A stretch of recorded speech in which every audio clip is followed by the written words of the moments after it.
Assalamualaikum warahmatullahi wabarakatuh. Salam sejahtera bagi kita semua. Salam, Om Swastiastu, Namo Buddhaya, salam kebajikan.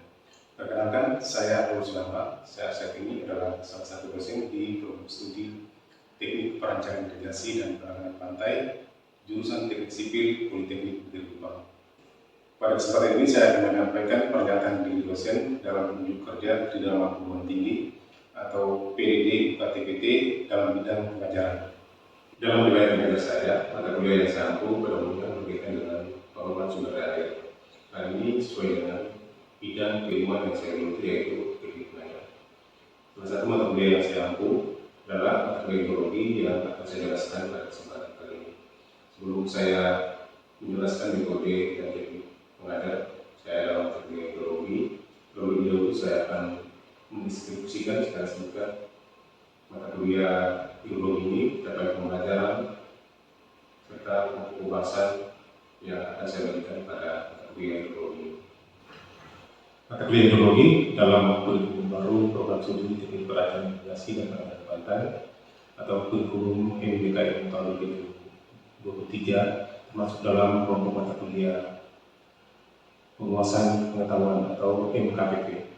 Kode mata kuliah adalah IPP 21-22-17-23 dengan bobot mata kuliah adalah sebesar 2 SKS. Capaian pembelajaran lulusan prodi yang dibebankan pada mata kuliah ini adalah sebanyak 4 yang terdiri dari aspek sikap, pengetahuan, keterampilan umum, dan keterampilan khusus. Capaian pembelajaran lulusan prodi yang pertama adalah menunjukkan sikap bertanggung jawab atas pekerjaan di bidang kalian secara mandiri. Yang kedua, mampu menerapkan matematika, sains, dan prinsip rekayasa ke dalam prosedur, proses, sistem, atau metodologi rekayasa harapan untuk menyelesaikan masalah rekayasa umum. CPL yang ketiga, mampu menunjukkan kinerja mandiri yang utuh dan terukur. Yang terakhir, mampu menginterpretasikan, menganalisa, dan mengolah data pengamatan dan data survei geologi untuk keperluan perencanaan sistem jaringan irigasi teknis. Untuk menjawab capaian pembelajaran prodi yang dibebankan pada mata kuliah, maka ada 9 capaian pembelajaran mata kuliah atau CPMK yang diharapkan setelah mahasiswa mengikuti perkuliahan mata kuliah geologi, yaitu CPMK yang pertama, mahasiswa mampu menjabarkan pengertian hidrologi dan penerapan hidrologi dalam bidang teknik. Yang kedua, mahasiswa mampu menjabarkan siklus hidrologi, proses terjadinya hujan, dan pola iklim dan hujan di Indonesia. Ketiga, mahasiswa mampu melakukan perhitungan dalam pengujian seri data hujan. Yang keempat, mahasiswa mampu menghitung curah hujan kawasan. Yang kelima, mahasiswa mampu menjabarkan metode statistik dalam analisa data hidrologi. Yang keenam, mahasiswa mampu menghitung parameter statistik data hujan dan dispersi dari suatu distribusi. Yang ketujuh, mahasiswa mampu menghitung hujan rancangan periode ulang tertentu. Yang kedelapan, mahasiswa mampu menghitung uji kesesuaian distribusi peluang. Yang terakhir, CPMK yang ke-9, mahasiswa mampu menghitung debit banjir rencana periode ulang tertentu. Dari 9 CPMK ini dijabarkan lagi menjadi 11 sub CPMK. Sub CPMK yang pertama, mahasiswa mampu menjabarkan pengertian hidrologi dan penerapan hidrologi dalam bidang teknik. Sub CPMK yang kedua, mahasiswa mampu menjabarkan siklus hidrologi dan proses terjadinya hujan. Yang ketiga, mahasiswa mampu menjabarkan iklim dan pola hujan di beberapa wilayah Indonesia. Keempat, mahasiswa mampu menerapkan metode ukur massa ganda dan discrete adjust partial sum atau RAPS pada ujian konsistensi data hujan. Yang kelima, mahasiswa mampu menerapkan UDT pada ujian homogenitas data hujan. Yang keenam, mahasiswa mampu menghitung curah hujan kawasan dengan metode rata-rata aritmatik, rata-rata timbang atau coefficient, dan metode SWF. Yang ketujuh, mahasiswa mampu menjabarkan metode statistik dalam analisa data hidrologi. Yang kedelapan, mahasiswa mampu menghitung parameter statistik, data hujan, dan dispersi dari suatu distribusi. Yang kesembilan, mahasiswa mampu menghitung hujan rancangan periode ulang tertentu dengan distribusi probabilitas Gumbel, normal, non-normal, dan non-person tipe 3. 10. Mahasiswa mampu menghitung uji kesesuaian distribusi peluang dengan metode C kuadrat dan Smirnov Kolmogorov. Sub CPMK yang terakhir, yang ke-11, adalah mahasiswa mampu menghitung debit banjir rancangan periode ulang tertentu dengan metode rasional dan rasional modifikasi. Materi pembelajaran yang saya berikan untuk menjawab sub-sub CPMK di atas adalah materi yang pertama. Materi pembelajaran yang pertama adalah pengantar hidrologi, yang kedua siklus hidrologi, yang ketiga hujan, yang keempat pengujian data hidrologi, yang kelima hujan kawasan, yang keenam statistik untuk hidrologi, yang ketujuh analisis frekuensi, dan yang terakhir adalah debit banjir rancangan. Selanjutnya saya akan menjelaskan teknik mengajar saya yang saya lakukan dengan metode DIA atau Delivery, Interaction, dan Assessment. Karena Politeknik merupakan lembaga pendidikan vokasi, maka mata kuliah hidrologi yang saya ajarkan lebih mengarah pada hidrologi terapan atau engineering of applied hidrologi, di mana teori, pengertian, dan rumus-rumus yang saya berikan tidak terlalu mendalam. Yang lebih saya tekankan adalah penerapannya. Misalnya saya selalu memberikan contoh kasus beserta contoh perhitungan, di mana contoh perhitungan tersebut saya ambil sedekat mungkin atau semirip mungkin dengan keadaan sebenarnya pada suatu lokasi atau di lapangan. Penyampaian materi yang saya lakukan adalah dengan cara tatap muka secara langsung dengan bahan tayang PPT. Sesekali saya menggunakan Microsoft Excel saat ada penyelesaian soal, terutama menyangkut pokok bahasan pengujian data hidrologi dan analisis frekuensi. Untuk meningkatkan keaktifan dan interaksi antara saya dan mahasiswa, saya selalu memberikan pertanyaan pada saat awal kuliah dan selama proses perkuliahan berlangsung. Saya juga selama proses perkuliahan berlangsung memberikan kesempatan kepada mahasiswa untuk bertanya jika ada materi bahasan yang kurang dipahami atau kurang dimengerti. Kemudian sekali juga saya meminta kepada mahasiswa untuk mengerjakan contoh soal yang saya berikan secara langsung. Untuk penilaian atau asesmen dari mata kuliah ini terdiri dari 5 poin penilaian, yaitu kehadiran dan keaktifan dengan bobot masing-masing 10%, tugas dan ujian tengah semester dengan bobot masing-masing 25%, dan yang terakhir ujian akhir semester dengan bobot 30%. Berikut adalah cuplikan video pembelajaran dalam kelas mahasiswa. Selamat menyaksikan. Selamat siang semua. Siang, Pak. Gimana? Baik. Itu aja.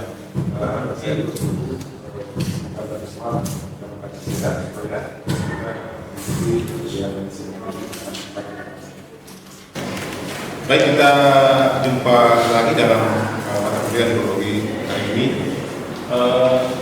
Materi kita hari ini masih dengan yaitu tentang hujan kawasan atau area rainwater.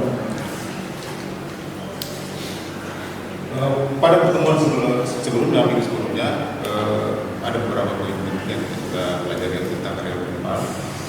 Saya harap adik-adik sekalian masih mengingat poin-poin materi tersebut. Jadi sebelum kita bersama melanjutkan materi perkuliahan ini, saya minta satu orang dari kalian menjelaskan apa itu hujan kawasan atau area rainwater. Siapa yang bisa menjelaskan? Baik, Pak. Silakan. Oke, menurut saya, hujan kawasan adalah curah hujan rata-rata di seluruh daerah aliran sungai yang diperlukan untuk suatu rancangan pemanfaatan air dan rancangan pengendalian banjir. Betul ya, jadi hujan kawasan adalah hujan rata-rata pada daerah atau daerah yang sungai. Gunanya apa? Supaya kita bisa pakai untuk analisis hidrologi. Dan ini untuk perencanaan persediaan air atau hujan pada salah satu pos hujan yang kita itu merupakan hujan kejadian hujan yang ada pada lokasi sekitar pos hujan tersebut atau hujan lokal atau point rainfall. Point rainfall ini sebaiknya kita tidak pakai untuk analisis hidrologi karena tidak mewakili hujan di keseluruhan ras. Hujan yang kita sebut untuk analisis hidrologi adalah hujan yang mewakili keseluruhan ras, namanya hujan kawasannya. Nah, jadi poin rainfall ini kita harus ubah dulu ke area rainfall seperti yang kita pakai untuk analisis hidrologi, analisis hujan. Ada 3 cara ya pertemuan sebelumnya. Ya, ada 3 cara untuk menentukan poin rainfall menjadi untuk menghitung poin rainfall menjadi area rainfall. Ada dari kalian yang masih ingat? Jadi ada 3 cara, yaitu yang pertama metode rata-rata aljabar, yang kedua adalah metode polygon descent, dan yang terakhir adalah metode Isoya. Metode cara yang kawasan seperti yang kemarin tadi, tidak seperti yang kita perasakan di Indonesia. Pertama rata-rata aljabar atau aritmatik ini metode yang paling sederhana. Cara perhitungannya juga mudah, kita sudah lihat bersama. Tapi ada syaratnya. Kita menggunakan rata-rata aljabar kalau persebaran stasiun hujan jumlah tadi 11, kemudian pos hujannya banyak. Kalau pos hujan sedikit terus persebarannya juga tidak tadi tidak dianjurkan untuk menggunakan cara rata-rata aljabar. Untuk hari ini kita masih membahas tentang cara perhitungan, tapi untuk hari ini kita lebih mendalam lagi di metode polygon descent ya, tentang cara-cara perhitungan.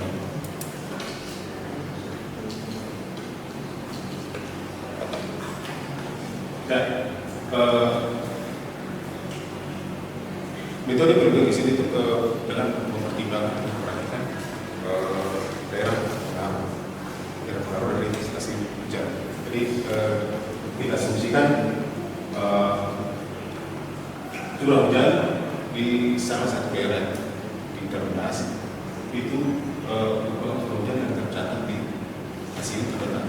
Misalnya curah hujan dalam polygon ini itu kita asumsikan itu ini curah hujan di seluruh ini tercatat di stasiun hujan B dengan luas pengaruh lain.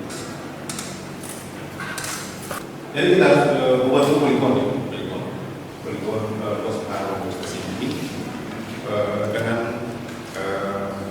pemerintah stasiun sebagai pusatnya. Caranya bagaimana? Yang pertama, ini kita dari stasiun ini, tapi ini kemudian kita tarik garis tegak lurus pada garis antara semua, tapi bentuk polygon ya, polygon luas pengaruh stasiun dengan koordinat stasiun sebagai pusat.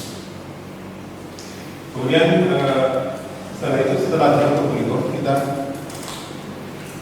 hitung luas polygon.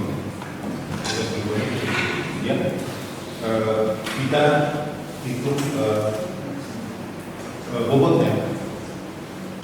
Setiap luasan itu punya bobot tersendiri.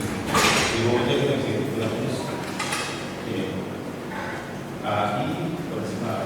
Artinya misalnya bobot dari stasiun plus pengaruh stasiun B itu sama dengan plus pengaruh stasiun B dibagi dengan proses hubungan. Oke, setelah itu kita bisa hitung. Nah, kemudian dari sini coba lihat perhatikan. Ada beberapa hal yang harus kita perhatikan di sini. Yaitu ada data apa ini? Bentuk data luas das ya, luas das. Kemudian harus ada data koordinat dari rumus-rumus yang kita sudah pelajari, kemudian dengan penjelasan singkat tadi, kelihatannya perhitungan mudah. Tapi dalam prakteknya belum tentu yang mudah. Sebentar kita lihat bersama. Oke. Ini koordinat stasiun hujan. Misalnya koordinat stasiun hujan di sekitar Kota Kupang. Ya, saya masuk di Kota Kupang, ke atas sebelah sini. Dengan koordinatnya ini 123 derajat 2 detik ujung timur, 10 derajat 8 menit 19 detik bintang selatan. Nah, bisa tidak kalian tempatkan koordinat ini secara tepat sini. Ini ada garis ujung timur. Ada 10 derajat terus 9 menit. Ini garis ini. Ini dia ada 103,2 yang ini. Nah, bisa tidak? Kalian tempatkan diri koordinat di sini. Bisa ya? Bisa, tapi memakan waktu dan agak mudah. Karena kita harus buat begini dulu nih. Garis. Ini kan 39 menit ya, ini kan 40 menit. Jadi kita harus buat garis yang sama per menit. Bila 40% terus itu buat nanti skala ini. Dari sini ada titik. Jadi selain lama dan agak rumit, kita kurangin juga kurang. Nah, itu naik itu berkala. Yang berikut luas. Bisa tidak kita hitung secara nomor poligon ini yang bentuknya sangat tidak beraturan. Bisa tidak? Bisa. Ada jalannya. Jadi kita buat skala yang seperti itu pakai jadi grid ya. Jadi bisa grid itu pakai 5% di. Kalau kita kali dengan skala yang ada seperti ini. Ini ada kotak. Nah, bisa ada kotak itu memakai 1 km persegi. Maka luas harus SMA ini 3 km persegi. Kenapa begitu? Karena kalau kita lebih perhitungannya kotak yang masuk di poligon ini, sebagian besar masuk di poligon itu sebagai satu kotak. Kalau sebagian kecil saja masuk di poligon, tidak dihitung. Jadi ini tidak dihitung, ini tidak dihitung. Ini tidak dihitung. Ini sebagian besar masuk di poligon. Jadi kita hitung sebagai satu. Jadi berapa juga tidak terlalu akurat kalau kita pakai metode ini. Nah, terus bagaimana kita? Apakah ada cara lebih cepat, mudah, dan akurat? Nah, kita dengan memanfaatkan teknologi. Salah satu teknologi adalah teknologi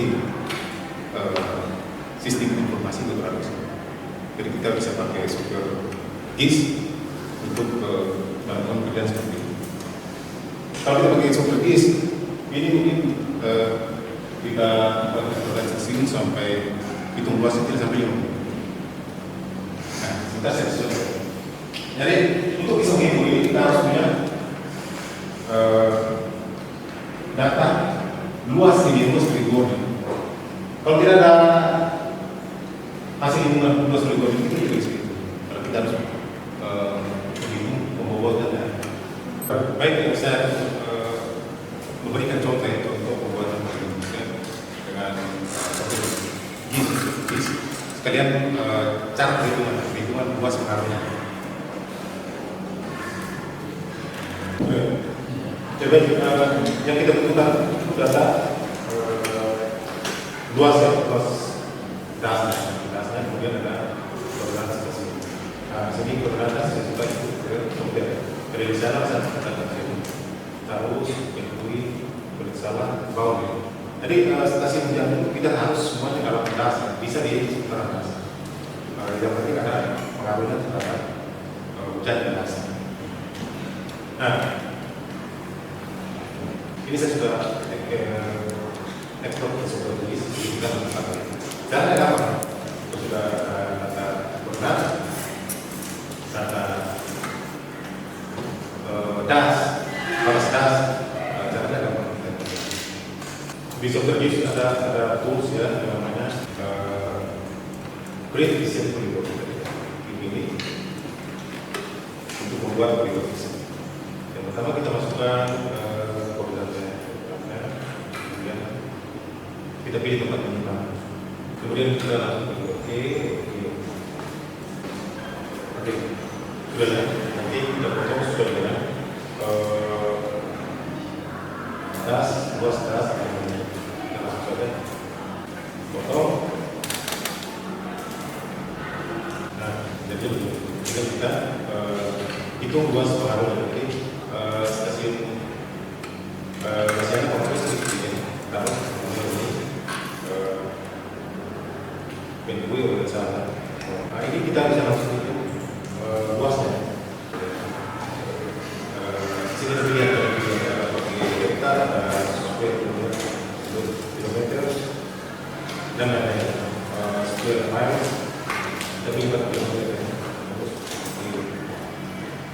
dapat hasilnya. Ini yang luas pengaruh stasiun salah bau tarus pengkui stasiun. Ini kita bisa ketahui luas das keseluruhan berapa bisa. Luas das keseluruhan ini 98,708 km. Terus das hasil sudah sedikit 98,1 km. Setelah kita ketahui luas pengaruhnya, kita bisa hitung hujan kawasannya. Sekarang kita langsung hujan kawasan dengan cara desain. Ini adalah data hujan maksimum. Karena hujan kita adalah analisis mengenai banjir. Maka yang kita pakai adalah data hujan harian. Kejadian banjir adalah ekstrim, cuma kejadian ekstrim. Jadi teknologi yang ekstrim. Jadi ada itu kita namanya ekstrim. Yaitu data hujan harian maksimum. Kita tidak bisa pakai data hujan rata-rata, tidak bisa. Kita ambil data hujan harian. Kalau luas pengamatan kita sudah dapat ya dari pakai GIS tadi itu dapat 52. Luas keseluruhannya adalah 98,71. Langkah yang tadi kan kita harus ini buat bobot itu, membobot pemberatan atau proyek desain. Jadi kita bagi ini luas pengaruh masing-masing dengan luas keseluruhan ya. Jadi misalnya ini desainnya 52 km dibagi 90 km. Ini juga 16 km dibagi 9. Dengan kita semuanya ya, 3 terus ada opsi desainnya, bobotnya. Nah, setelah itu baru kita hitung dengan opsi. Ini opsi desainnya, ini dengan. Nah, terus ini sudah tahu opsi desainnya. Kita langsung hitung pakai rumus yang ini.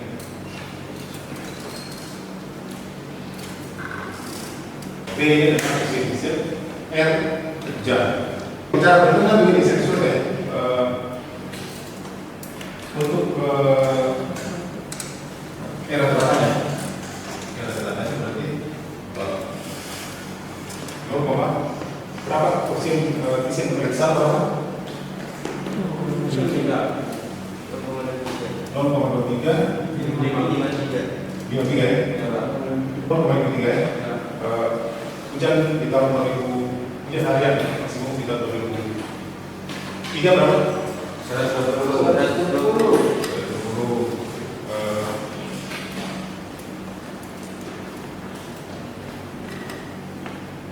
Posisi di stasiun bawah.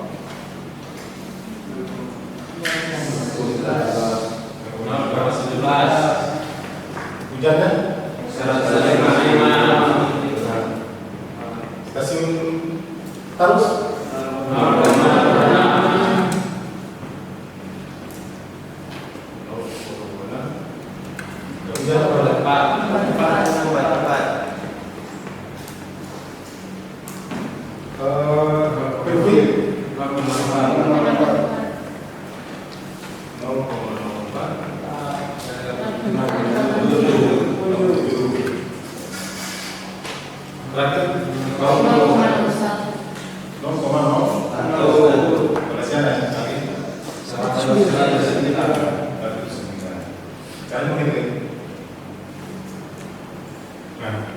Hasilnya sama dengan sekitar 106,7. Ada secara itu kalau sama yang sulitnya itu kita berkompetisinya dan itu puasa.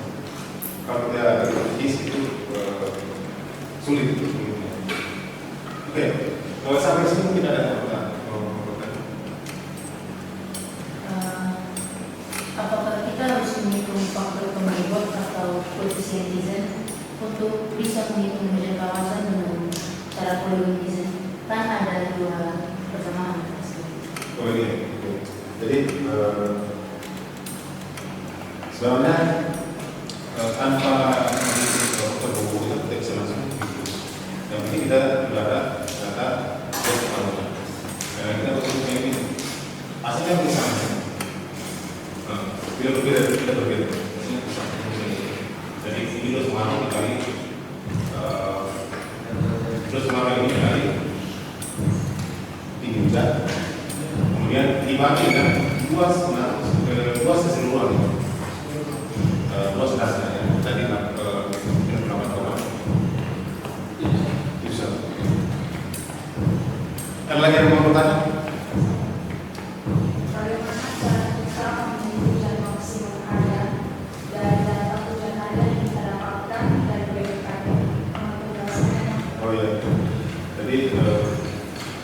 Gampang saja kita ambil data hujan harian, jadi tidak boleh hujan bulanan.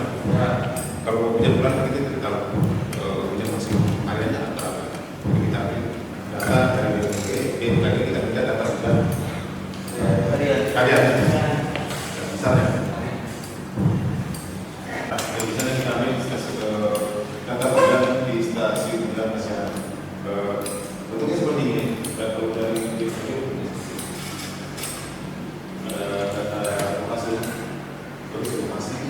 dia data hujan harian. Jadi kita cari hujan yang misalnya itu berubah. Kita cari hujan terbesar dalam 1 tahun berapa? Kita bisa pakai kita cari max atau max bisa dapat. Ini maxnya berapa? Yang maksimum berapa? Yang ini 111 mm. Kejadiannya di tanggal 4 bulan Februari. Ini yang kita ambil sebagai data. Baik, dari kita ini secara statistik. Ada lagi yang mau bertanya? Pas. Tidak ada lagi yang mau bertanya. Di hari ini saya tutup. Semoga bermanfaat materi yang sekali hari ini. Selamat siang semua. Siang, Pak.